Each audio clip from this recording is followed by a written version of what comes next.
Hey guys, welcome back to the channel. Thank you so much for clicking. If I mean this off that you guys keep clicking. If you guys keep clicking, I'll keep making. And since we're quickly approaching episode 2, I think it's time that we take a look at our cast and pick out the select few who can legitimately win the game right now. Now, obviously it's early, and I know that. And in my last video, I discussed the people who I feel like have absolutely no shot to win the game at this point. And you can go check that out in the top right corner if you haven't seen it already, and then come back to this after. Because in that video, I basically talked about the people who won't win, and in this video, I'm basically picking up exactly where I left off, which is with the 12 people who I feel like at least have somewhat of a chance to win the game, and who I didn't eliminate in my last video. So go check that out.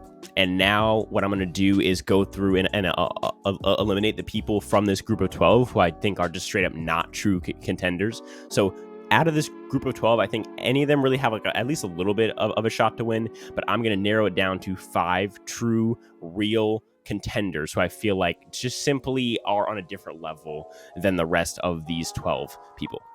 And then once I get to 5, I'm going to rank them from 5th to 1st, being the best contender to worst contender. So let's start off with Romeo. He's moving on. Chanelle, I'm going to have to cut her because of her lack of screen time thus far.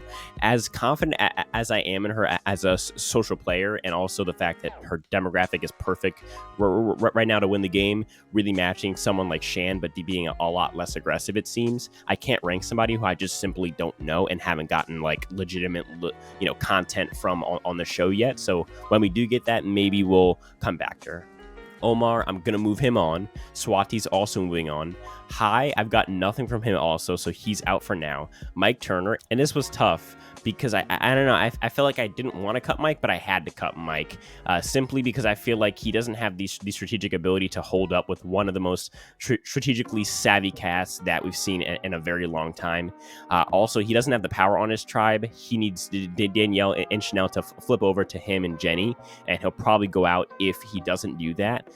Jenny Kim moving on. Daniel Strunk. So I'm going to cut Daniel based on the fact that I already see him being way too big of a threat way too early. And I see him being either a mid pre-merge boot or a mid-merge boot. So either like 13th or 14th place, or like 10th or 9th place, with him literally saying in his pre-game press that Vegas should not be betting on him, and that he will be way too big of a threat to last super long in the game. He literally called people dumb for even letting him get to the merge. And with that mindset, I feel like you're definitely not going to have good threat management. I'm also cutting Marianne, as I feel like Marianne's edit is way too positive for her to win. They never give their winner a huge fan favorite edit like this, because it would be way too obvious that this was the winner edit of the season.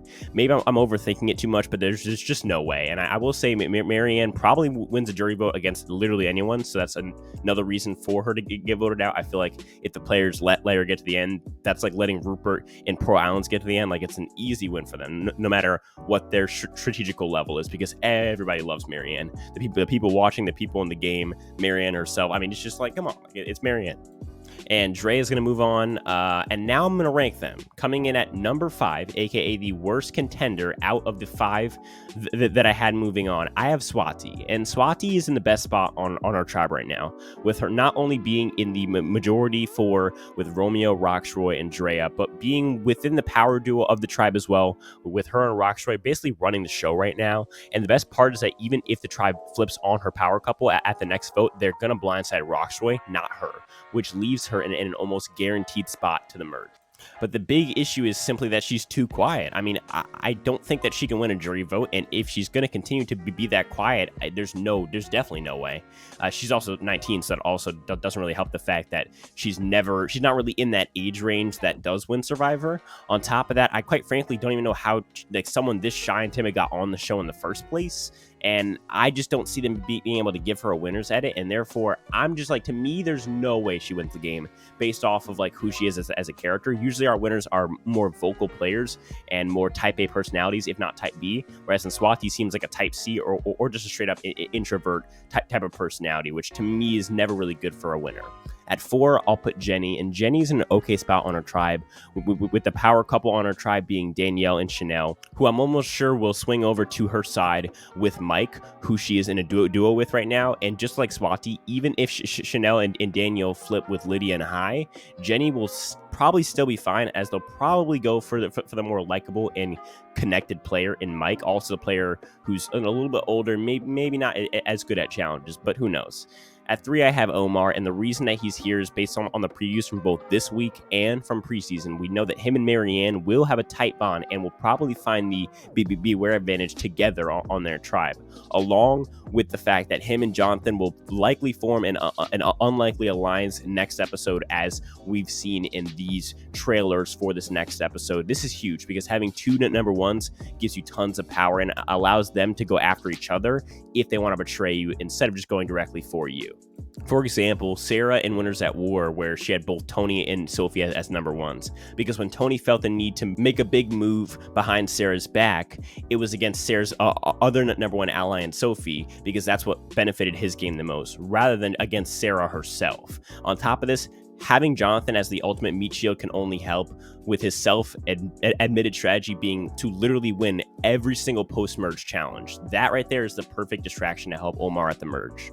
At 2, I'm going to put Romeo, who to me is in the safest spot on his tribe, on this Ika tribe, having the options to swing between these 2 duos on the tribe in Tori and Drea, and then also in Rocksroy and Swati. Another benefit for him is that I can see him winning a jury vote, unlike some other people who I've talked about earlier in this video. I think he's really outspoken and has no problem sticking up for himself, which will really help with a very possible hostile jury at the end. I mean, this cast is very game savvy, but you know, casts like that can also be kind of heartbroken when they get voted out, because they're also, you know, big super fans of the game.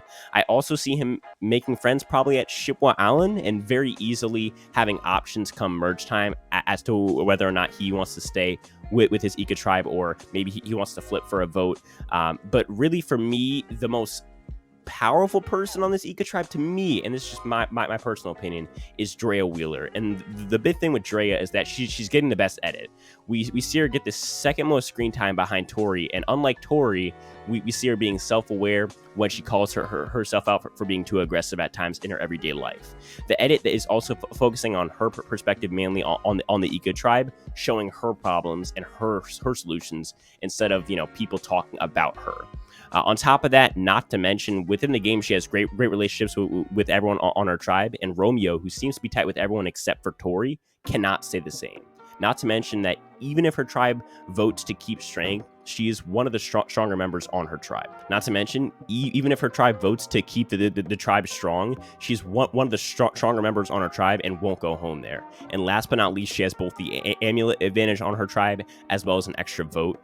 And so not only does she have options, she also has several safety nets in case she fails in certain ways, which gives her a guarantee at making merge with both power and allies. What are your top 5 true contenders? Rank them as well. Let me know in the comments. As I always say, none of this happens without you guys. Without you guys, I'm just a weird guy speaking to a weird microphone. So as always, thank you. And if that's all, I'll talk to you guys in the next one. Peace.